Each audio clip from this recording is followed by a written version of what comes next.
Hello. It's nice to see you all here. Now, as the more perceptive of you have probably realized by now, this is hell. And I am the devil. Good evening. But you can call me Toby, if you like. We try to keep things informal here, as well as infernal. That's just a little joke of mine. I tell it every time. Now, you're all here for eternity. Ooh, which I hardly need tell you is a heck of a long time. So you'll all get to know each other pretty well by the end. But for now, I'm going to have to split you up into groups. Will you stop screaming? Thank you. Now, murderers. Murderers, over here, please. Thank you. Looters and pillagers over here. Thieves, if you could join them. And lawyers. You're in that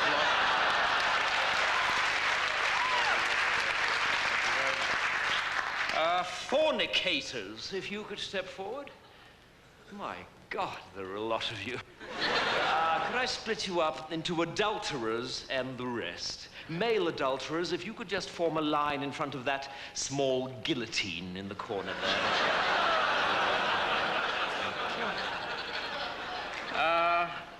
The French, are you here?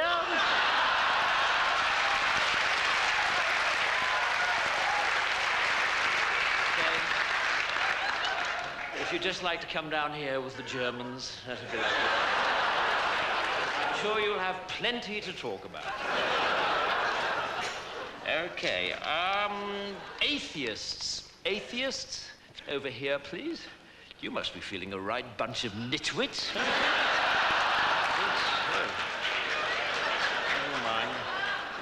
And finally, Christians. Christians, yes, I'm sorry. I'm afraid the Jews were right. If you could come down here, that'd be really kind. Thank you. Okay. Right, well, are there any questions? Yes. No, I'm afraid we don't have any toilets. If you'd read your Bible, you might have seen that it was damnation without relief. So if you didn't go before you came, then I'm afraid you're not going to enjoy yourself very much. But then I believe that's the idea. Okay, well, it's over to you, Adolf. And I'll catch you all later at the barbecue. Bye.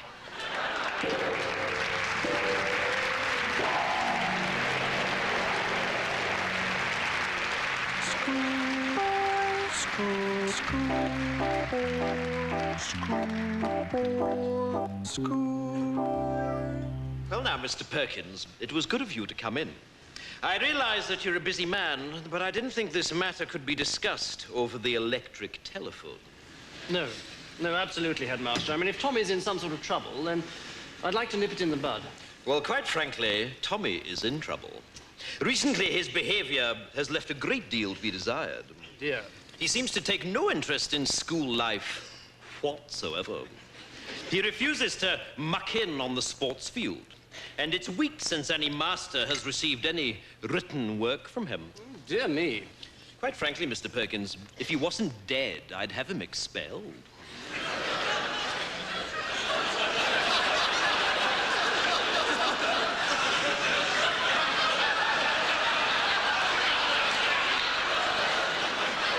Beg your pardon? Yes, expelled. If I wasn't making allowances for the fact that your son is dead, he'd be out on his ear. Tommy's dead? Yes. He's lying up there in sick bay now, stiff as a board and bright green. And this is, I fear, typical of his current attitude. You see, the boy has no sense of moderation. One moment he's flying around like a paper kite, and the next moment he's completely immovable. And beginning to smell. How did he die? Well, is that important? Yes, I think so. Well, it's all got to do with the library. You see, we've had a lot of trouble recently with boys taking out library books without library cards. Your son was caught, and I administered a beating during which he died. But you'll be glad to know You'll be glad to know that the ringleader was caught, so I don't think we'll be having any more trouble with library discipline. You see, the library card system... I'm sorry. You beat my son to death? Yes, yes, so it would seem. Please, I'm not used to being interrupted. You see, the library card system was introduced... Well, exactly what happened? Well, apparently boys were just slipping in the library and taking the books. No, during the beating. Oh, that? Well, one moment he was bending over, the next moment he was lying down. I mean, Dead? Deadish. Mr. Perkins, I find this morbid fascination of yours with your son's death quite disturbing. What I'm talking about is his attitude. And quite frankly, I can see where he gets it from. Well, it wasn't me that beat him to death. Well, that was perfectly obvious to me from the first day he arrived here. I wondered then, as I wonder now, if he might not have turned out to be a very different boy indeed if you had administered a few fatal beatings early on. Are you mad? I'm furious. In order to accommodate the funeral, I've had to cancel afternoon school on Wednesday. This is preposterous. Yes, it is. Or at least it would be if it were true.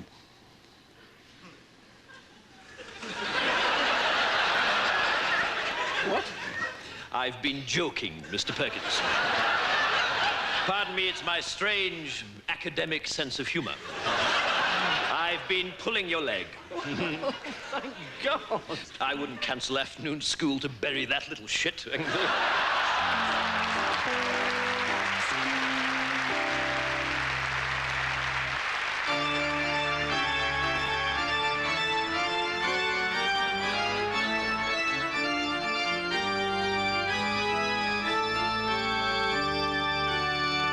And on the third day, there was a marriage in Cana of Galilee. And it came to pass that all the wine was drunk. And the mother of Jesus said unto the Lord, They have no more wine. And Jesus said unto the servants, Fill 6 water pots with water. And they did so. And when the steward of the feast did taste of the water from the pots, it had become wine. And they knew not whence it had come. But the servants did know, and they applauded loudly in the kitchen.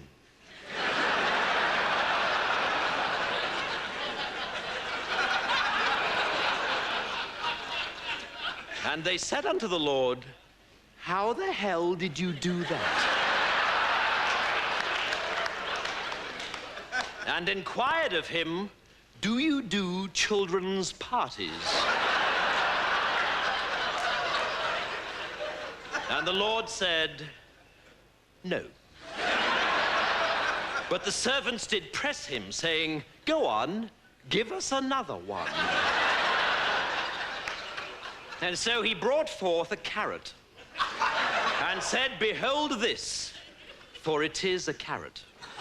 And all about him knew that it was so, for it was orange with a green top. And he did place a large red cloth over the carrot, and then removed it. And lo, he held in his hand a white rabbit. And all were amazed and said, This guy is really good. He should turn professional. And they brought him on a stretcher, a man who was sick of the palsy. And they cried unto him, Maestro, this man is sick of the palsy. And the Lord said, If I had to spend my whole life on a stretcher, I'd be pretty sick of the palsy too.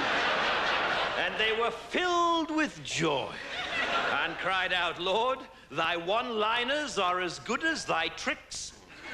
Thou art indeed an all-round family entertainer. And there came unto him a woman called Mary, who had seen the Lord and believed. And Jesus said unto her, Put on a tutu and lie down in this box. And then took he forth a saw and cleft her in twain. And there was much wailing and gnashing of teeth. But Jesus said, "Oh, ye of little faith." And he threw open the box, and lo, Mary was whole. And the crowd went absolutely bananas. And Jesus and Mary took a big bow. And he said unto her, "From now on you shall be known as Sharon. For that is a good name for an assistant." And the people said, "We've never seen anything like this. This is great. You must be the Son of God." But the Lord said, "No, I am he who comes before." And they were sore amazed and said, "Then, Master, how shall we know the true Lord?" And Jesus said, "By his name shall ye know him. And he shall have a very religious name. And he shall be called Paul. And Daniel shall he be called." "Paul Daniels," they cried. And the Lord said, "Yes, something like that." Here ends the lesson.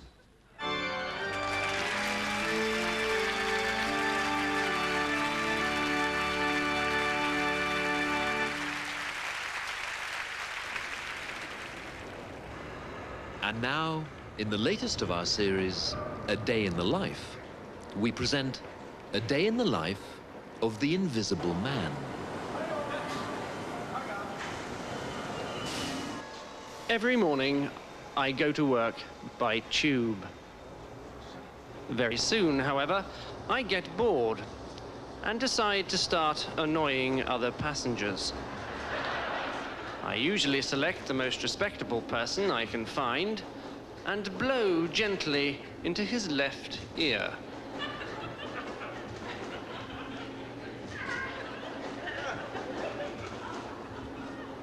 Then into his right ear. Then perhaps down the back of his neck. It's about this time that the man thinks I am a draft. But not for long, because I soon stick 2 fingers up his nose. Higher and higher, removing them just before he sneezes.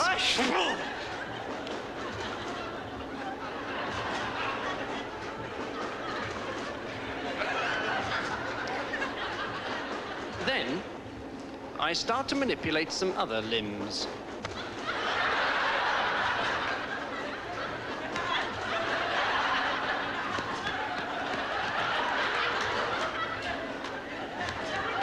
Now I leave him alone. For about 10 seconds.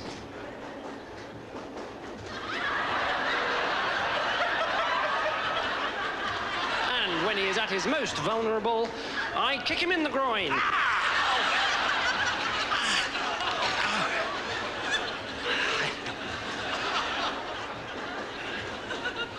And steal his seat.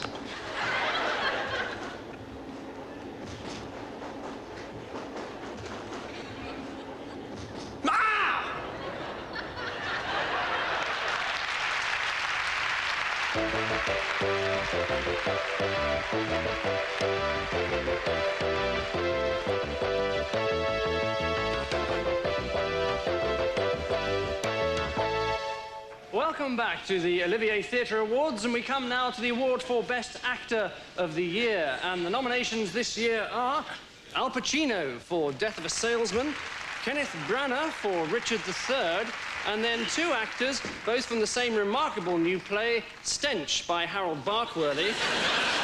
And the nominees are John Daniels in the role of Mr. Trotter and David Forbert in the role of Mr. Gannett. Now, these are 4 fine actors, and I'm sure they'd all agree that the point is not to win, but to play the game. And the winner is John Daniels. No, shit. Unfortunately, John is unable to be with us tonight, and so I'd like to ask his co-star David Forbert to accept the award on his behalf. David.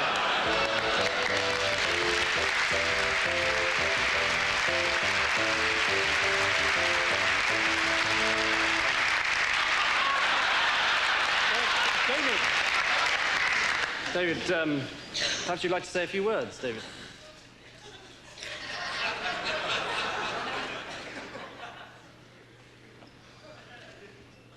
Thank you, Vanessa.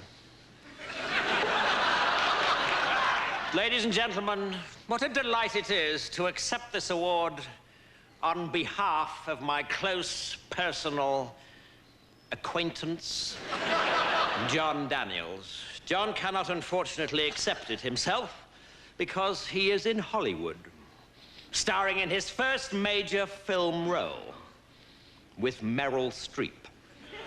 I am, however, not in Hollywood, not having been offered even a minor role in an 8mm pornographic movie. But what a delightful object it is that John has won. Although, you know, I'm sure I will very soon receive one myself when I next buy 10 gallons of petrol at a Texaco filling station. So what is it that Johnny has got that makes him stand apart from other actors of his generation? Well, I think we all know the answer to that one. Syphilis.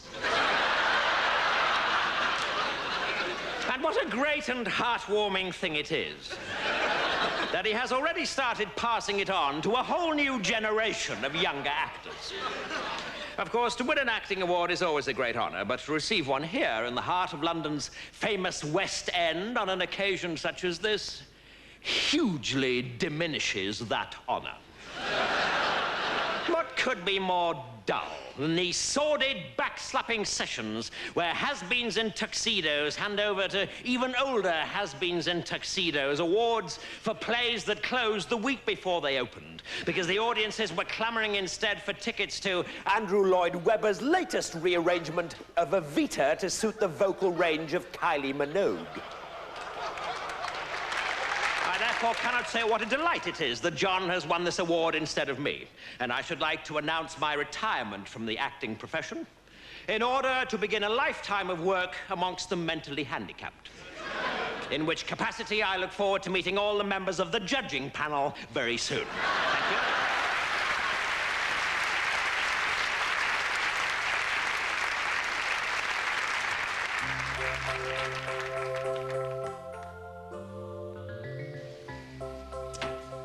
Good evening and welcome to the Boston University Huntington Theatre for this, the second part of our course in elementary courting for men. May I say how pleased I am with tonight's turnout?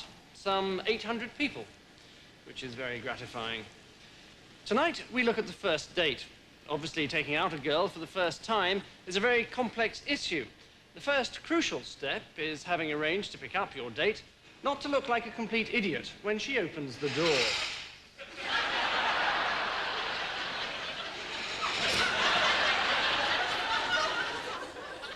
Best to look as though your attention has been momentarily distracted.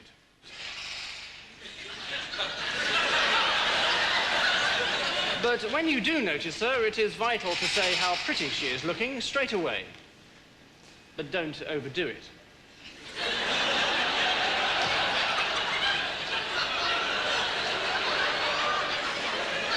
If at this point you are introduced to her parents, attitude is all important. You can be too casual. You can be too keen.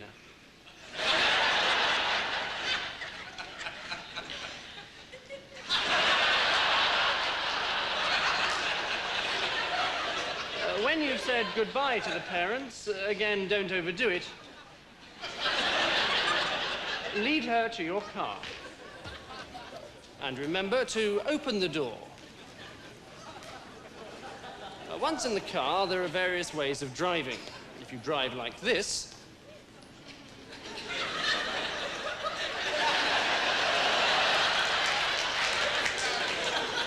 you might lose her respect. If you drive like this,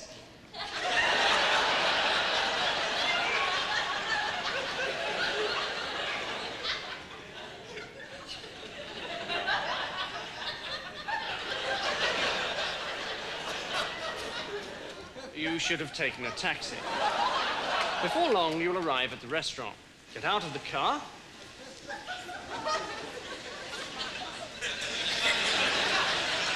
And escort her to your table. Then tuck her into her seat, yourself.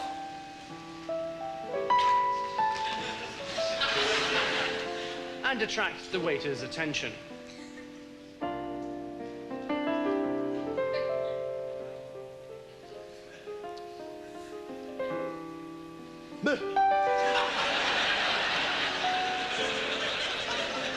Selecting from the wine list is important. Complete ignorance is not good. When the bottle arrives, there's much to be made in the tasting of it, but don't be too professional.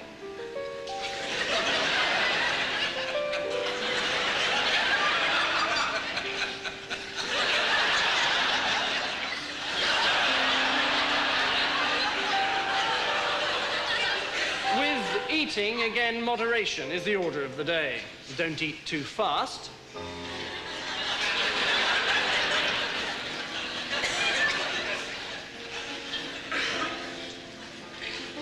But don't eat too slowly.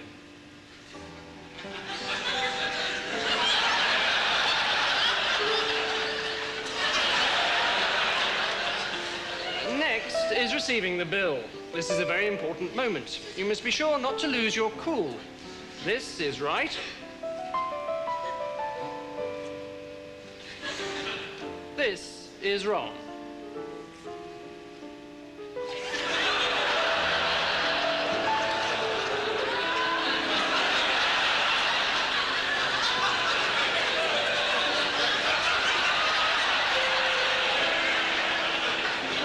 The girl may, of course, offer to pay herself, in which case you should refuse. For a while. Next stop is a fashionable discotheque. Once inside, you might look slightly strange if you try and talk over the music. So just stand casually and look sexy.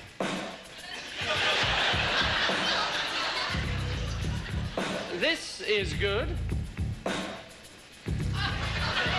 This is better. This is starting to be misguided. After stance, dance technique is most important. Most people don't know how to dance, and so do too much. Other people do too little. Some people dance as if there's something up their bottom.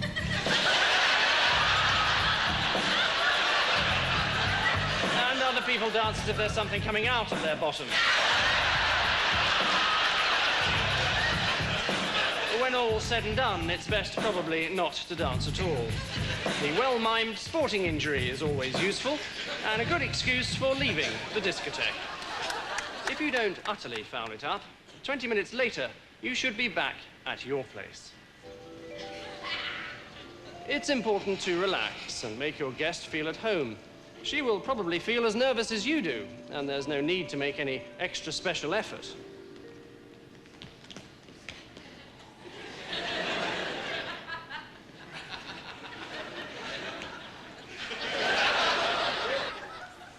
Then, putting on the music. We can't help you with the choice of CD, even though, no matter what the circumstances, Donny and Marie Osmond's greatest hits would be a mistake.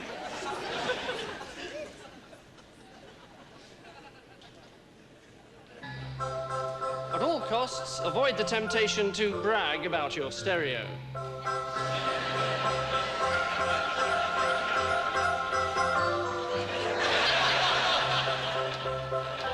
Now comes the moment you've been waiting for. The seduction.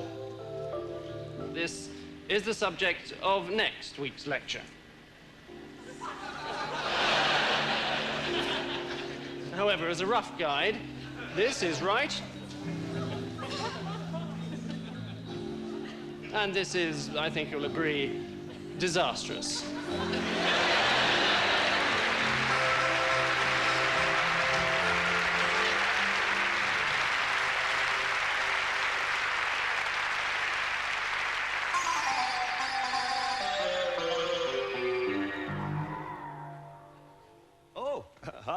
Good evening, gentlemen. No, that's no problem. Come in, please. Although perhaps if we could just keep that delightful singing down a little bit. Oh, dear. Obviously plenty of refreshment at the football game. No, come in, do. Oh, no, that table is reserved. It is also a table for 2 people.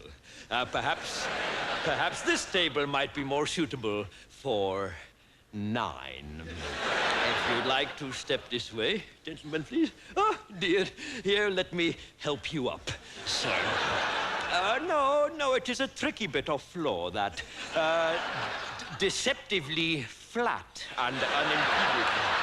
If you'd like to take a seat, yes, or perhaps on the chair. There we are. Right. Now, what would anybody... Quiet, quiet, gentlemen, please, quiet. What would anybody like to drink? 9 pints of lager. Well, 18 pints of lager. 18 pints of lager. See, that's a tippy up one. Now, if you'd just like to take a menu, they'll just pass those round there, and one for you, sir. Oh, dear. There we go. Straight onto the floor. Here, let me pick it up for you. And again, I tell you what, try and grip it, sir. Either side, between the thumb and the 4 fingers. If you grip, it won't always fall on the floor. Tell you what, why don't we just put it on the table? Here, let me rest it against your friend's head. There we are. There, that should be fine. Right, now, what would anybody like to eat? It is a lamb dish, sir. Yes, a marinated lamb in coconut with a cream sauce. Very nice. No, not hot, sir. It is a, how can I put it? It is a medium-spiced dish. Yes. Oh, well, in that case, you want the Bombay duck. No, duck. Duck, with the duck. Oh, I see. Oh, it was your little joke. Very funny. Well done, everybody, on that one. That was very good. No, it is the sheikh kebab that is like 2 little turds. The shami kebab is a sort of a mince and onion risol. A bit like cow dung, sir, yes, but in smaller portions. Rajiv, thank you. If you'd like to put the drinks down. Well, can we move your friend here? Well, perhaps if we just roll him. That's a good idea. Perhaps if we just roll him out of his cutlery and into the mango chutney. Don't worry, he'll be fine there. Thank you, Rajiv. Now, would anybody like any raita? That's a kind of a yogurt dip, sort of onion cucumber. Yes, look, I think we'd better wake up your friend here. Well, no, he is not just having a little nap. He's having a little nap face down in a pitcher of beer. He is going to drown. Well, but, oh, dear. No, don't worry, sir. Much better out than in. Don't you worry about it. Don't you worry about a thing. Just leaves all the more room for your chicken curry. Thank you very much. Indeed. Do you know what your friend here might like to eat? Hello? What would you like to eat? A hot dog. Okay, I'll see what I can do. So let me just go back on this, please. We want a cucumber raita, an onion raita, a paperback raita. But I'm presuming that's a joke. 4 meat curry, 1 Bombay duck, 4 rice, 4 shami kebab, and a hot dog. And anything else for starters? Just some poppadoms and salad and yogurt and shit.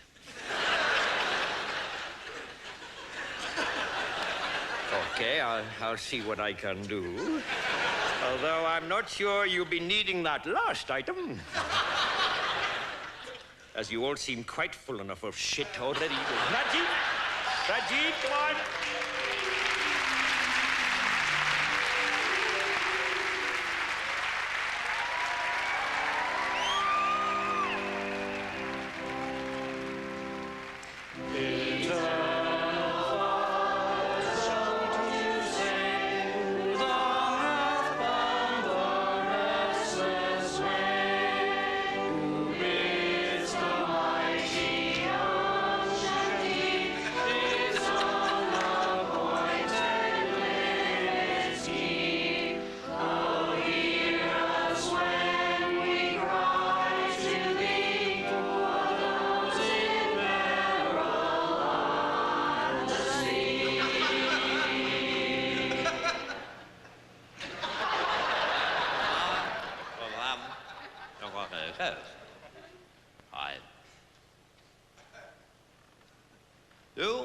walk over there, where I eat. When I'm morning, when we're going to go there. Take a damn little woman, or then look at a very, and it is that your man. Oh, I don't know why we live in my other mind. When it was 1,000 there. But however, they were with the business, they were now, they were alive. One,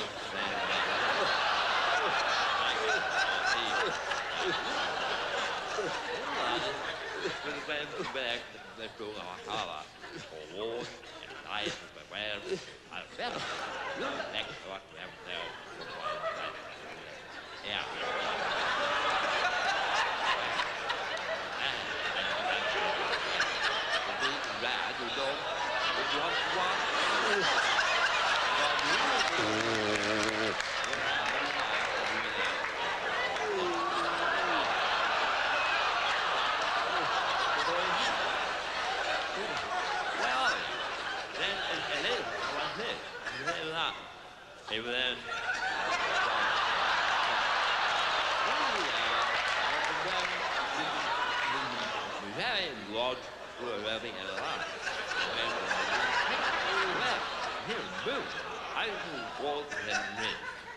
Ruling my other life. Hey, it went to appeal, and mom. The venue of my outcome, the union I love the guy with the woman, there's a back there, Dowling, on them, like women, and they're hump man, and when that on the white milk, free. Ever, help every officer of the union have its very well. I the best man to play. Play. Well, on the 100 well,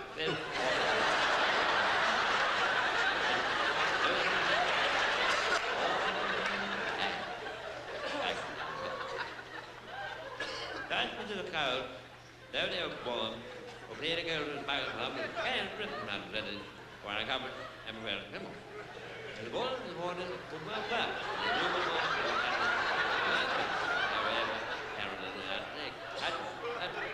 Lunch. Her. I take hall. I hit and hall. Okay. What's the landing? What? Very about that. And all that.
Gå. Det hör med det. Hej. Hej.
Do you ever have one of those days when everything seems to go wrong?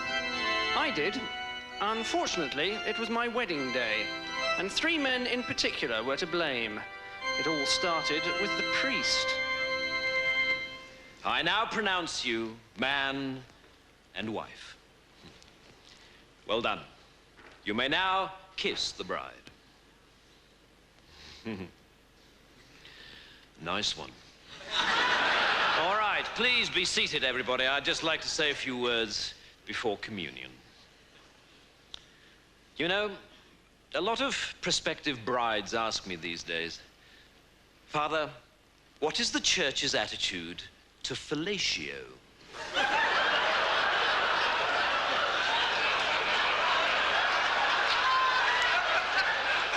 And I tend to reply by telling them a little story about the first time I was asked that question.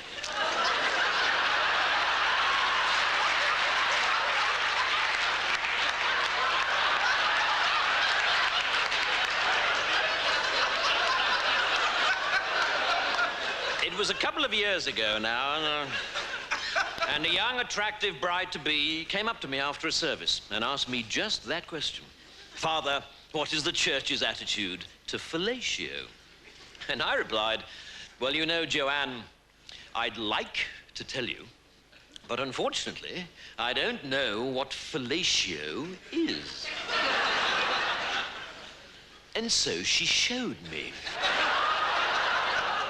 And ever since, whenever anyone has asked me the question, Father, what is the church's attitude to fellatio?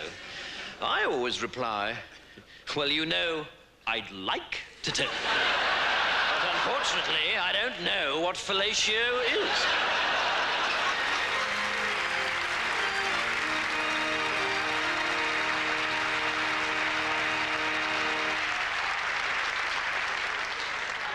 Next came my trusted best man.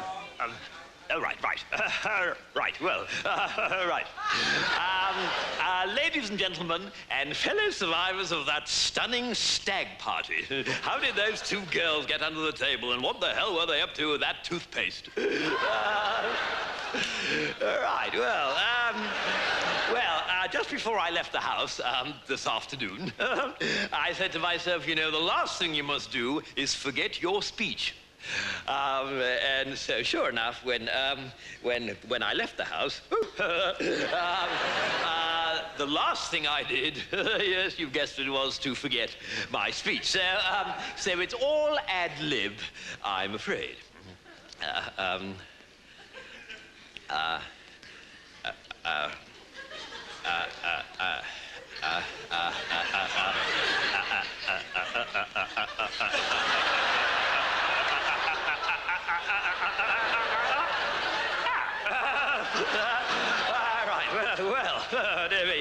Well, now, where should I begin? I'd like to begin now.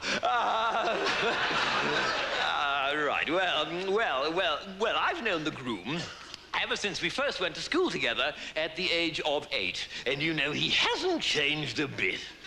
Well, that's not quite true, of course. He didn't have his beard then.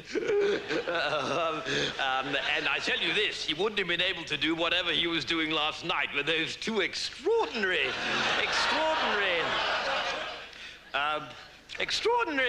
how little people change, isn't it? Although I know I've changed a great deal, because I used to be an absolute arse.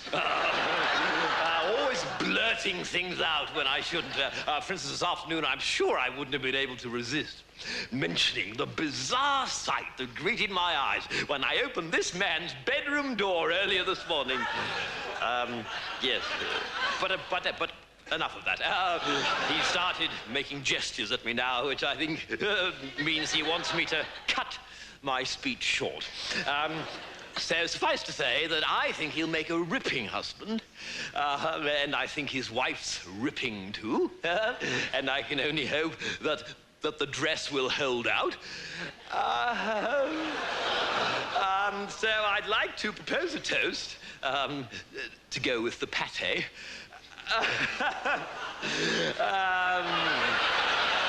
To the groom and to his lovely horse, wife. It's all starting to come back to me now. And I just know that their marriage will be as happy and satisfied as I was when I paid off those two prostitutes earlier this morning.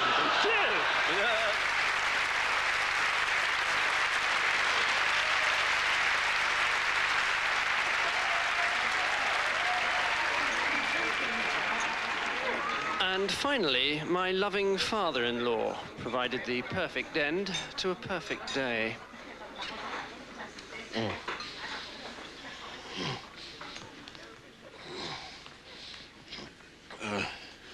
Ladies and gentlemen and friends of my daughter. There comes a time in every wedding reception when the man who paid for the damn thing is allowed to speak a word or two of his own. And I should like to take this opportunity, sloshed as I may be, to say a word or two about Martin. As far as I'm concerned, my daughter could not have chosen a more delightful, charming, witty, responsible, wealthy, let's not deny it, well-placed, good-looking, and fertile young man than Martin as her husband. And I therefore ask the question, why the hell did she marry Gerald instead? Because Gerald is the sort of man we used to describe at school as a complete prick. If I may use a gardening simile here, if his entire family may be likened to a compost heap, and I think they can, then Gerald is the biggest weed growing out of it. I think he's the sort of man people emigrate to avoid. I remember the first time I met Gerald, I said to my wife, she's the lovely woman propping up that horrendous old lush of a mother of his, either this man is suffering from serious brain damage, or the new vacuum cleaners arrived.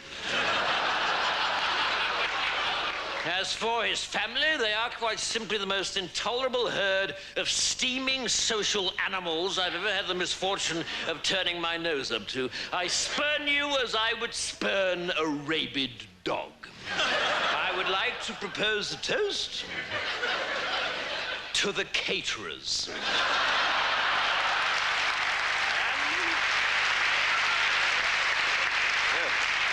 And to the pigeon who crapped on the groom's family's limousine at the church.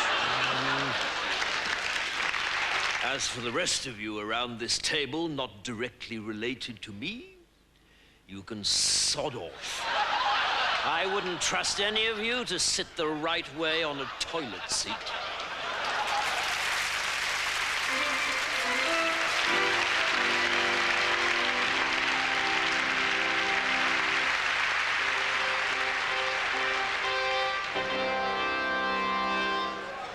Right. Good morning, everyone. Settle down now, please. Now, as you may know, we were hoping to have Mr. Jeremy Irons with us this morning, talking to us about the art of acting in the cinema. Unfortunately, Mr. Irons has had to cancel due to an unforeseen awards ceremony.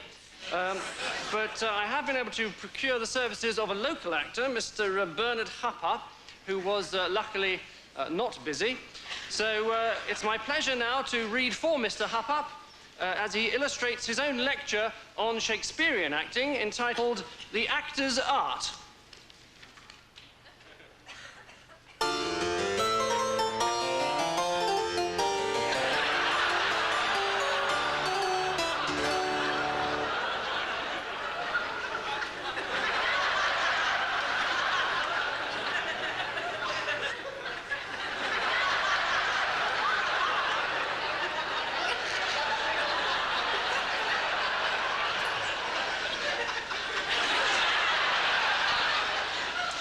So, The Actor's Art by Bernard Hupper.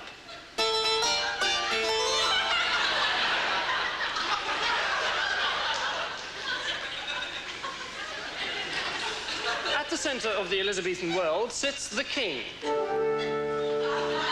Upon the character of the king depends the plot, and so there are many different kinds of king. The benign king with a physical defect. The mad king. The evil king. The evil king hatching a plot.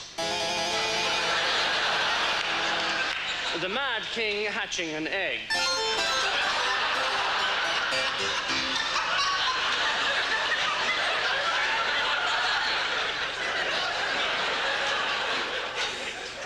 An important part was also played by messengers, distinguishable into many different types. A messenger enters bearing good news.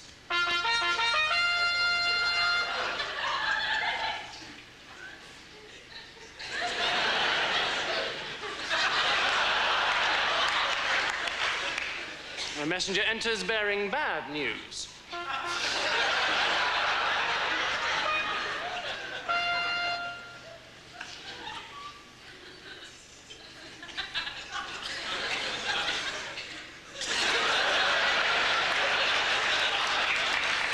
A messenger enters bearing indifferent news.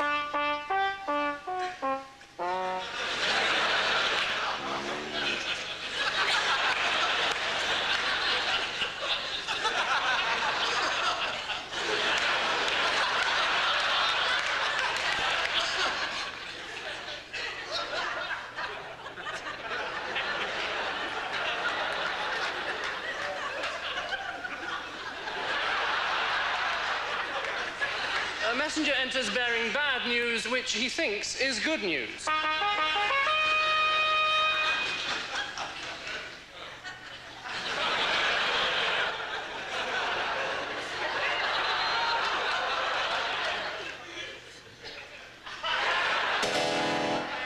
Death came swift and often in this brutal world.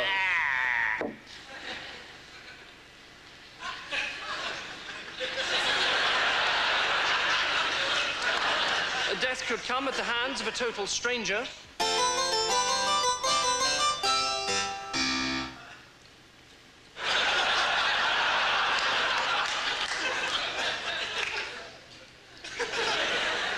Or it could come at the hands of one's closest friend.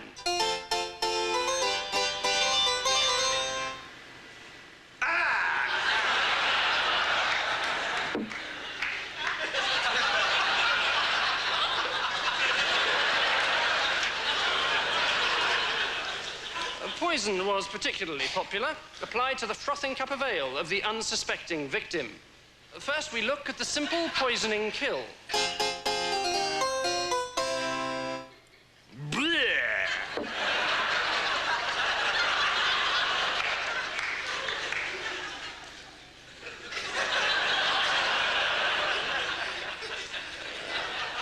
And then the villain attempting to use poison.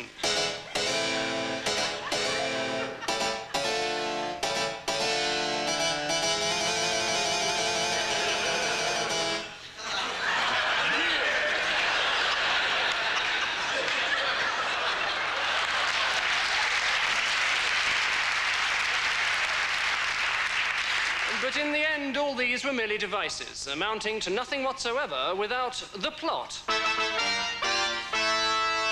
At the center of the plot stands the hero, who is king.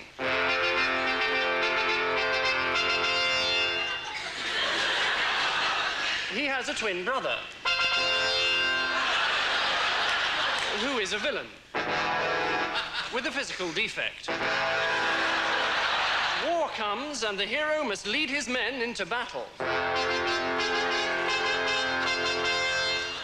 At the gates, the hero's mistress waits to bid her lover farewell.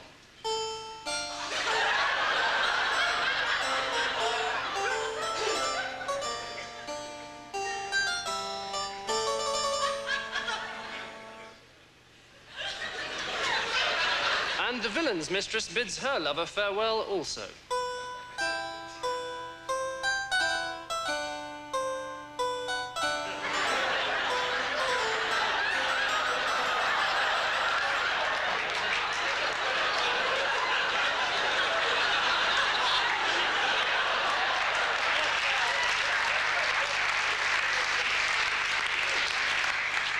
The war rages on for many years.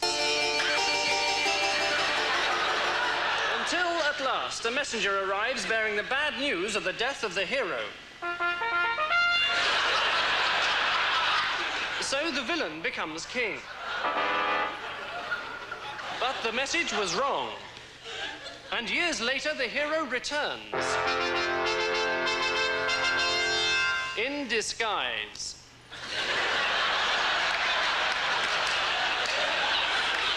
Revealing his identity to the audience by means of a surreptitious wink.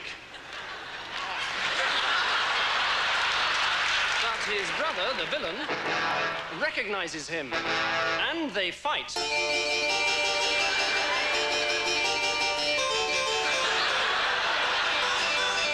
Finally, the villain is mortally wounded. He dies.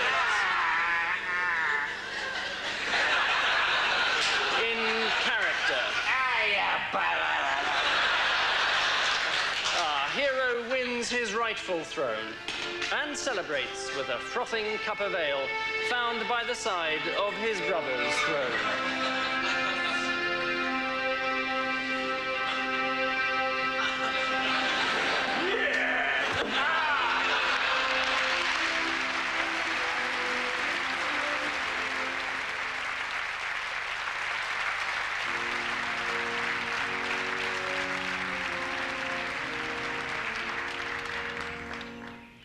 Ashes to ashes, amen.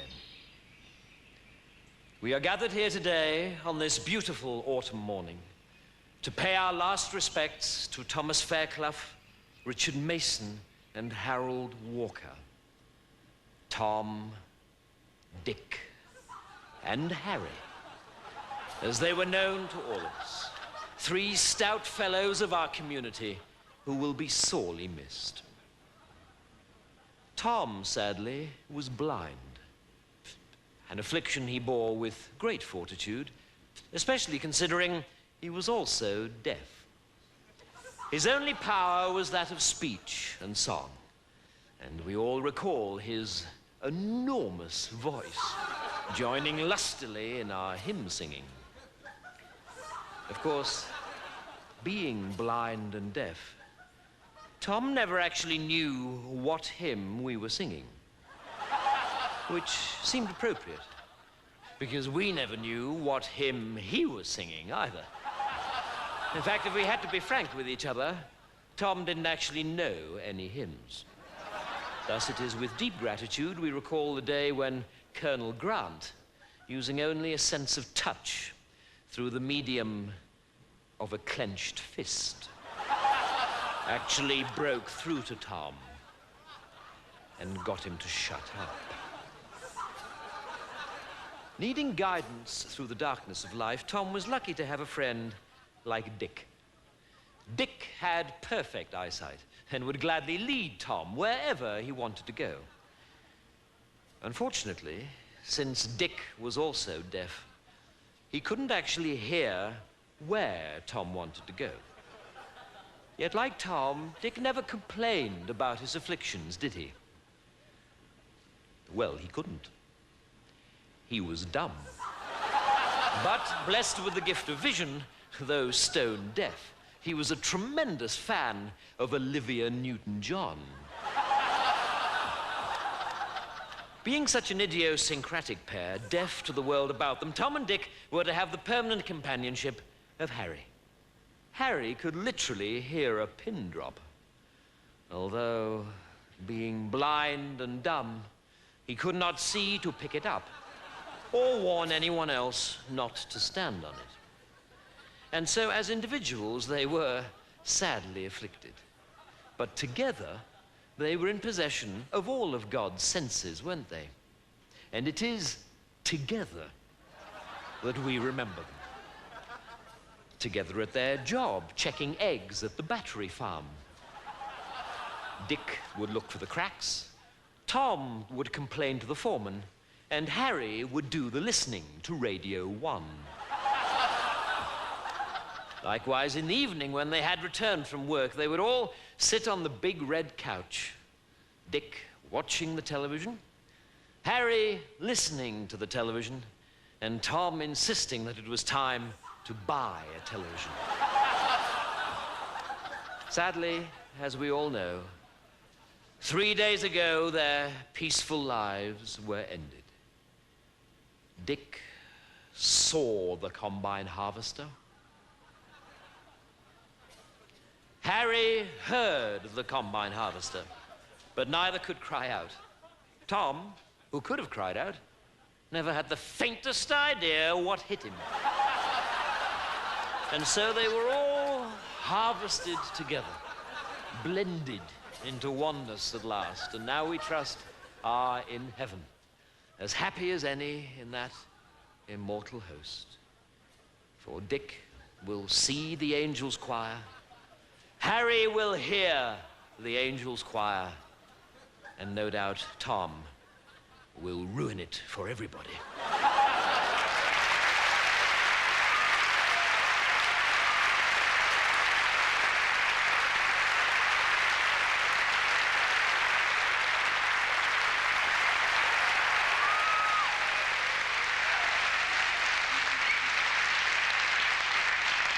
Come on, settle down, please. Answer your names. Anus.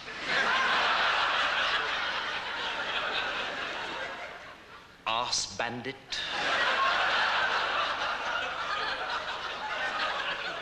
Bottom. Clitoris. Where are you, clitoris?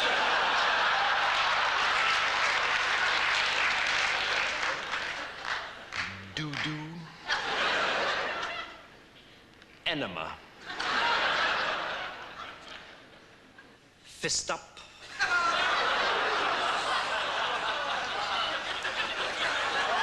Come on, grow up, please.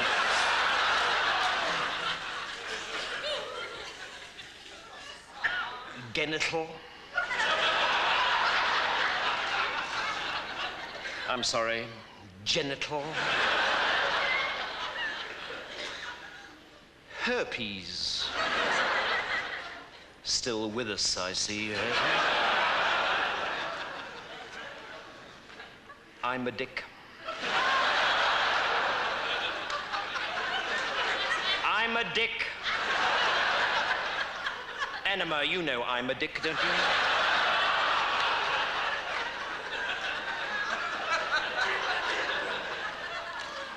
Ejaculation. My prick. Has anybody seen my prick? Come on, somebody must have seen my prick. Very well, remind me to beat my prick when he does turn up.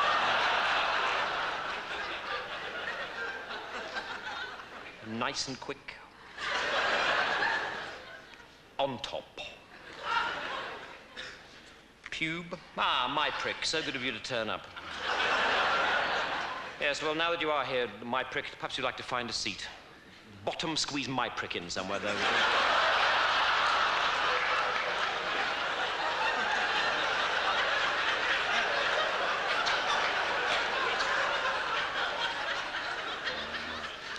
Rigid. Our Russian exchange student, suck me off.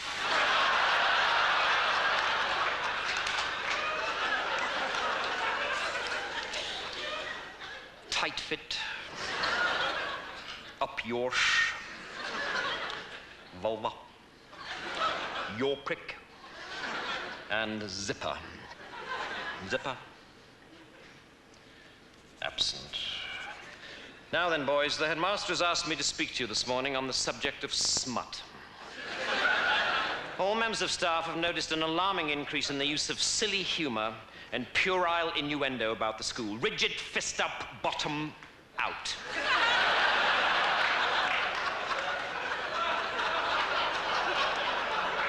There have been some disgusting doodlings on the walls of the lavatory. Sit up straight on top. One or two unpleasant health magazines have been found. If you fall asleep on top, I shall be very annoyed. And Mr. Hardon tells me that there's been a great deal of sniggering in his biology class. Tight-fit, for heaven's sake, leave your prick alone. I don't care. Your prick had no business poking into your desk in the first place. I will not put up with this kind of behavior, boys. And neither, I must warn you, will Mr. Grit Big Hardcock. This is a school for the sons of gentlemen, and the theory is that one day you will turn into gentlemen yourselves. That is with the exception of Genital, who appears to be turning into a ferret. So, there will be an end to this second form toilet humor, where so much conversation is just devoted to smutty, double entendre, do, suck me off nice and quick, detention Saturday. Right, I'm going to the staff room now, but if I come back and catch herpes in the corridor like the headmaster did yesterday, then there'll be trouble.